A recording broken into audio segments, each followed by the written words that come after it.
Olá pessoal, sejam todos muito bem-vindos a mais uma segunda de primeira. A gente está quase chegando ao fim dessa caminhada, esses oito capítulos que a gente propôs aí de atenção a respeito do livro, A Hora da Chave Virar. E hoje a gente está no capítulo de número 6.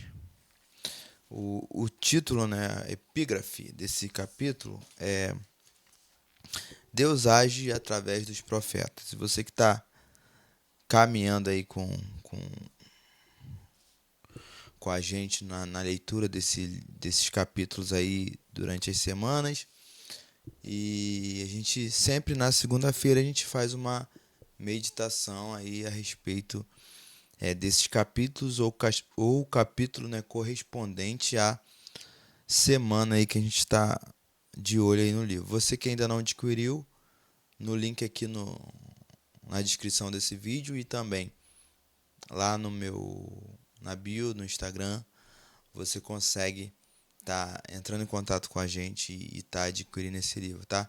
A gente está enviando aí para todo o Brasil através dos correios. Então, se você é de longe, é de perto, a gente tem como, com certeza, dar um jeito desse livro chegar até as suas mãos aí e você vai ser muito abençoado através do Senhor Jesus.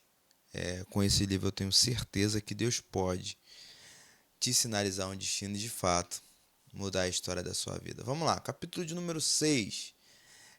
Deus fala através dos profetas. É interessante que eu não preciso te provar biblicamente como que funciona, né? A Bíblia nos traz 5 ministérios principais que são direcionados por Deus para servir a igreja, e um deles é o ministério dos profetas.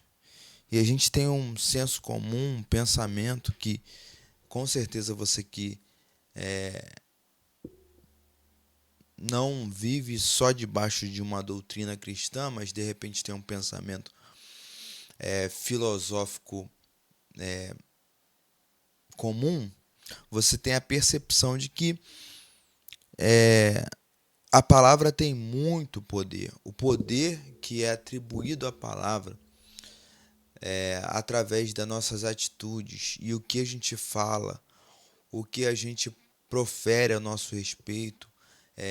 A gente vai ver aí que a neurociência defende que a gente tem que acordar de manhã e pensar em coisas boas, positivas, falar coisas boas, falar coisas positivas e principalmente aí estar pronto, apto a viver um dia diferente. E o capítulo do livro que vai falar sobre o profeta ou Deus agir através dos profetas, não fala apenas só dos profetas, mas principalmente desse fenômeno que acontece com o poder da palavra, que a gente chama de profetizar. A gente tem esse poder, a gente tem esse poder sobre a nossa vida, de trazer palavras positivas e de, através da nossa perspectiva alinhada à nossa fé e o nosso proferir isso, nosso falar disso, a gente consegue mudar de fato o que está ruim na nossa vida. Tem até algo que é paralelo a isso, que a gente fala muito, é quem canta seus males espanta. Mas na verdade a gente precisa entender qual a profecia que está sendo cantada, o que a gente está profetizando. E aí trazendo com todo respeito a nossa vida para que essa manifestação seja de fato significativa para nós. Então tem um texto bíblico que o profeta Elias ele vai estar vivendo uma situação de seca perto de um riacho que ele escolheu para habitar, o riacho de Querite. E aí, está vivendo isso, Deus chama ele a uma responsabilidade e manda ele ir a Serepta, uma cidade chamada Serepta que pertence a Sidom, que Deus ordenou ali uma viúva pobre que o sustente. é interessante perceber que se a gente, sem ter essa chave na nossa mente, a gente se locomover para um lugar com o intuito de sermos sustentados ali, a gente vai ter uma simples percepção que a gente vai chegar no lugar e o almoço vai estar pronto. A refeição vai estar servida, né? Se eu chegar para você e falar assim, vem na minha casa, 11h30, meio-dia, meio-dia e meia, para a gente almoçar. Segundo a minha palavra, você vai vir e vai vir na intenção de que eu já fiz as compras, já preparei os alimentos, já separei. E o mínimo que pode acontecer é um atraso na preparação. E quando você chegar ali, vai estar sendo finalizada essa preparação e você vai curtir aquele almoço, aquela refeição junto comigo. Só que eu preciso que você vire uma chave no teu pensamento, e é isso que eu exploro nesse capítulo do livro, é a percepção de que a gente precisa se movimentar dentro da palavra recebida, mas de fato a gente precisa se posicionar a ponto de estar apto a receber o que foi proferido. O que acontece com Elias ali? Ele chega em Serepta e ele encontra de fato essa viúva pobre. E ele faz o que todo mundo ia fazer. O quê? Chegar para essa viúva e dizer assim: traz para mim água, bolo, pão, comida. Ele pede o que de fato ele percebe que o alimentaria naquele momento. Ele faz um pedido, porque ele já estava debaixo de uma palavra, uma ordem. Aquela viúva ali em Serepta, ela vai estar pronta para te sustentar. Então, quando ele faz essa palavra, ele se depara com uma crise na vida daquela viúva. Ela vai dizer assim, ó: tão certo como vive o Senhor teu Deus, eu não tenho na minha casa nem um pão sequer. Veja, e ela mostra que ela pegou poucos gravetos. Vou preparar um alimento para mim e para o meu filho, para que comamos e morramos. Perceba, ele se movimenta dentro de uma perspectiva natural do ser humano, que é chegar lá e ter comida para ele comer. Só que quando ele chega naquele lugar, quando ele chega naquele ambiente, ele percebe que as coisas não estão como ele imagina. E existe um ponto zero. Grave isso.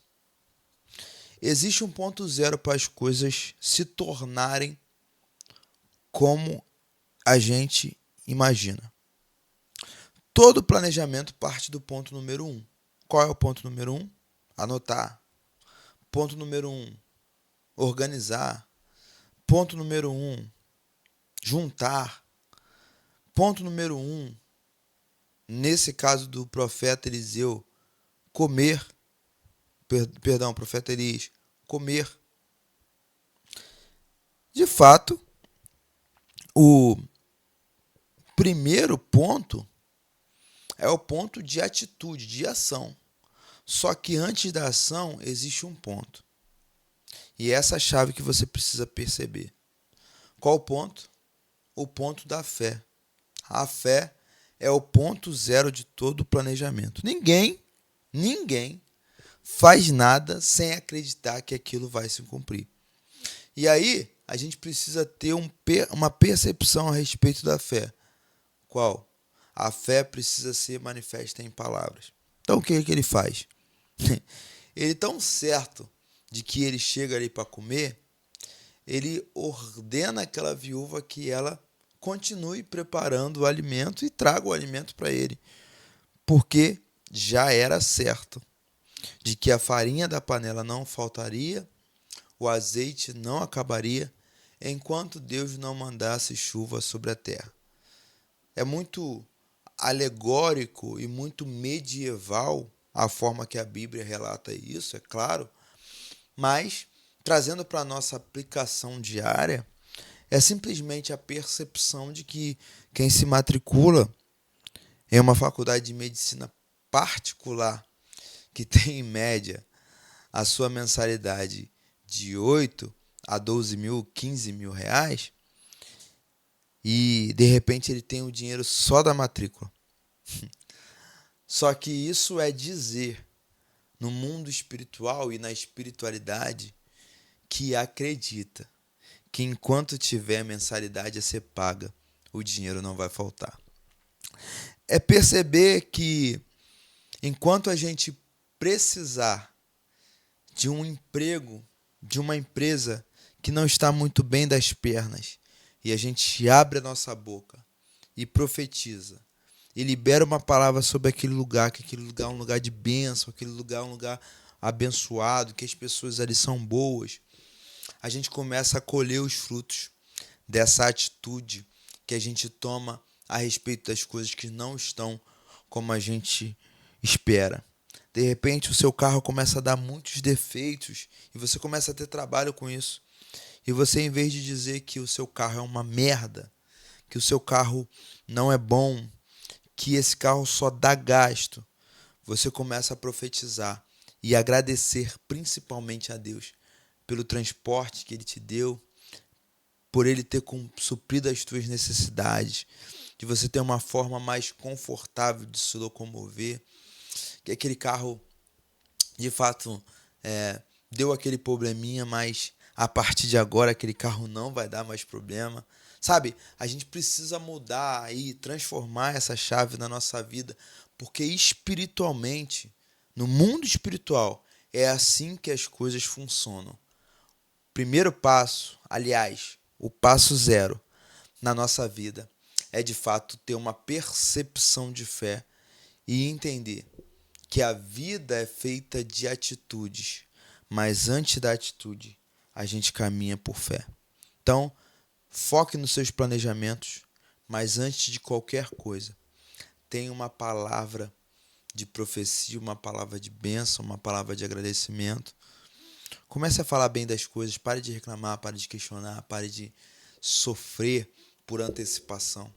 Deixa a ansiedade de lado e comece a dizer,